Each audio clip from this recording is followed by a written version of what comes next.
Hello guys, मेरा नाम है ऋषि और मैं दिल्ली से हूँ। आज मैं आपको क्लास 11th का chapter 1 some basic concepts of chemistry को करवाऊँगा। तो मेरी पूरी कोशिश रहेगी कि मैं आपको इस चैप्टर को अच्छी तरीके से समझा सकूँ, आसान तरीके से समझा सकूँ, ताकि आप एग्ज़ाम में अच्छा स्कोर कर सकें।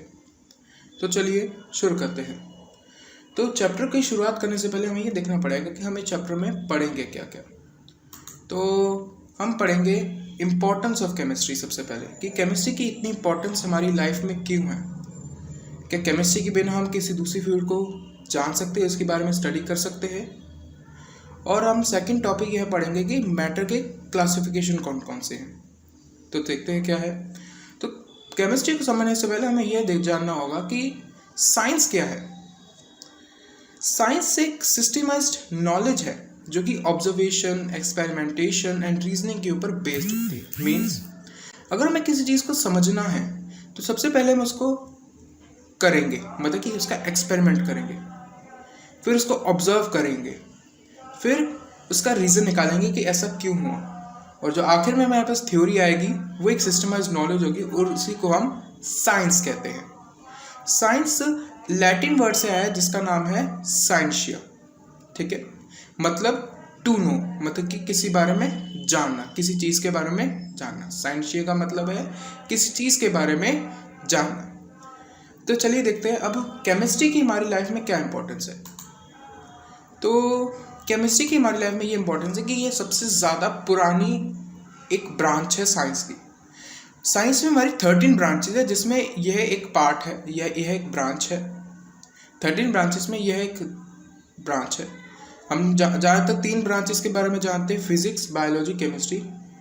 तो केमिस्ट्री सबसे ज़्यादा पुरानी और सबसे बड़ी और सबसे इम्पोर्टेंट ब्रांच है साइंस की। अगर यह ना हो तो हम दूसरे जो ब्रांचेस हैं उनको समझने में हमें थोड़ी दिक्कत हो सकती है। तो यह एक और इसका बेनिफिट है कि हम केमिस्ट्री को समझते समझते हम दूसरी ब्रांचेस के बारे में भी अच्छी तरीके से स्टडी कर सकते हैं। मतलब कि जो दूसरी ब्रांचेस हैं साइंस की, वो केमिस्ट्री पे बहुत डिपेंडेंट है। ठीक है, कौन कौन सी ब्रांचेस, जैसे biology, agriculture, engineering, astronomy, geology, medicine. Medicine में हम ड्रग्स बनाते हैं, जैसे नई नई ड्रग्स को एक केमिस्ट्री के रूप से उनको तैयार करते हैं कि उस बायोलॉजिकल डिफेक्ट को वो ठीक करें। उसी तरह एग्रीकल्चर में हम फर्टिलाइजर्स बनाते हैं जो कि केमिस्ट्री की हेल्प से ही बनते हैं। अगर हम आज के समय में देखें कि मॉडर्न केमिस्ट्री में क्या क्या दिया है, तो मॉडर्न केमिस्ट्री ने हमें एक न्यू प्लास्टिक फ्यूज़ दिए हैं, मेटल अलॉयज दिए हैं, ठीक है, फर्टिलाइजर्स दिए हैं, कई सारी ऐसी ड्रग्स दी हैं जो कि लाइफ सेविंग है, मतलब कि जान बचा सकती हैं। जैसे कि उनमें से सिस्प्लैटिन, टैक्सोल, एजीडी, ये कैंसर की ड्रग्स हैं जो कुछ क्योर कर सकती है कैंसर को। और एड्स के लिए भी काफ़ी ज़्यादा एक ड्रग बनाई गई जिसका नाम है एजिडोथायमाइडिन ड्रग्स। ठीक है, जो कि प्लांट्स और एनिमल के सोर्सेज से हमें मिलती हैं और उनको हम प्रिपेयर करते हैं आर्टिफिशियल मेथड से। ठीक है, और अब आगे हम देखते हैं कि कौन कौन से फेमस केमिस्ट है जिन्होंने कई सारी थ्योरीज निकाली। जैसे जॉन डाल्टन, जो कि काफ़ी फेमस केमिस्ट थे, ठीक है, जिन्होंने काफ़ी केमिस्ट्री पर पढ़ाई करके डाल्टन्स एटॉमिक थ्योरी निकाली। एंटोन लेवेशियर, जिन्होंने लॉ निकाला केमिस्ट्री का, जो कि था कंजर्वेशन ऑफ मास।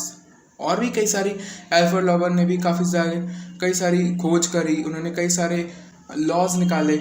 ठीक है, ये काफ़ी ज़्यादा फेमस केमिस्ट थे। इनके बारे में हमें जानना चाहिए डीपली, और इनके बारे में हमें समझना भी चाहिए कि इनकी क्या क्या विशेषताएं रही केमिस्ट्री में।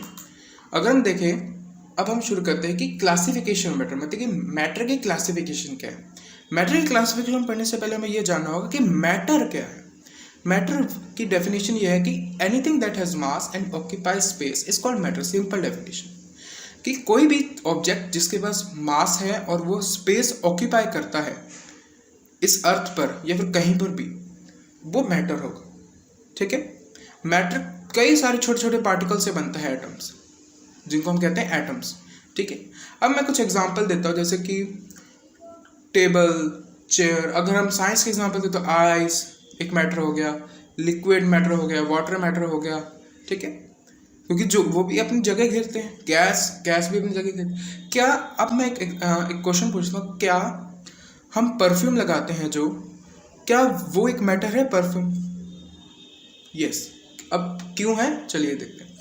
जब हम परफ्यूम को अपनी बॉडी में स्प्रे करते हैं तो हमारे जो परफ्यूम की जो स्मेल होती है वो सामने वाले पर्सन तक कैसे पहुंचती है, मतलब कि ड्रॉपलेट जो होती हैं वो एटमॉस्फेयर में आके सामने वाले पर्सन के नोज तक जाती है, जिससे वह सेंस कर लेता है कि हाँ परफ्यूम लगाया है इसने।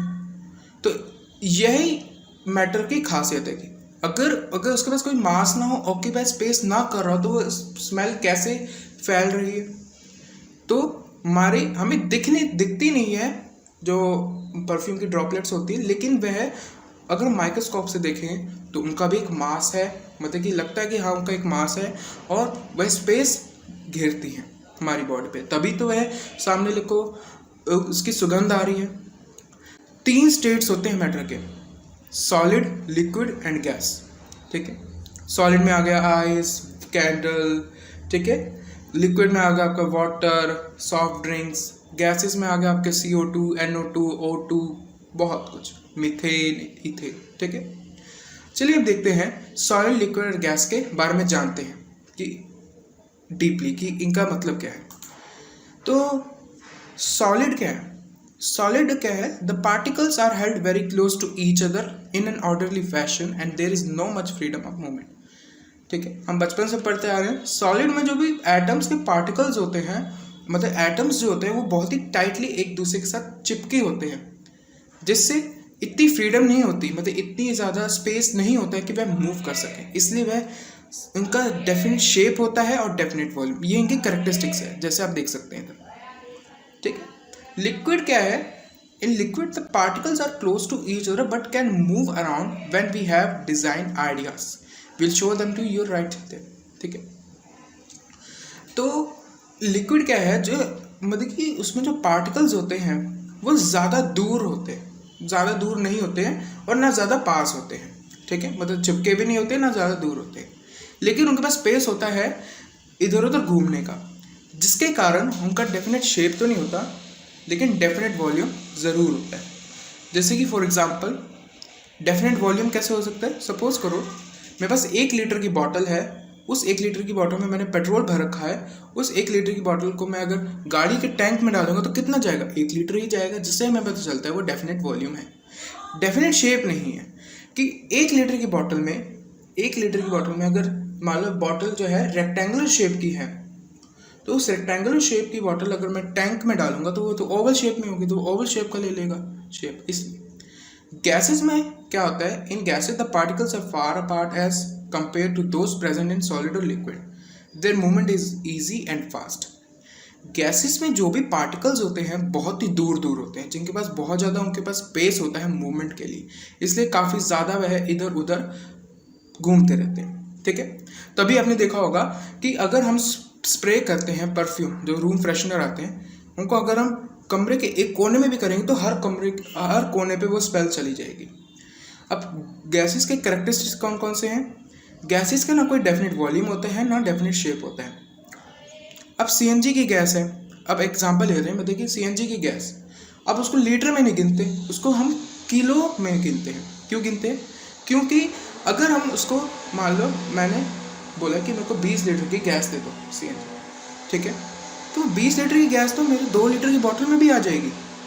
क्यों? क्योंकि उसका कोई डेफिनेट वॉल्यूम ना डेफिनेट शेप होता है। ठीक है, तो ये एक एग्जांपल, ये इसकी कैरेक्टरिस्टिक है गैस की। ठीक है, और अगर हम आगे देखें तो आज का ये लेक्चर हमारा ख़त्म होता है। नेक्स्ट पार्ट में मैं आपको इसके फर्दर टॉपिक्स के बारे में भी जानकारी दूंगा, और धीरे धीरे पार्ट्स में हम आपको ऐसी ऐसी जानकारी देंगे जिससे आपकी जो लर्निंग है वो बहुत अच्छी हो जाएगी, आप चीज़ों को अच्छी तरह से याद कर पाएंगे और समझ पाएंगे। तो शुक्रिया आपका मेरी वीडियो देखने के लिए।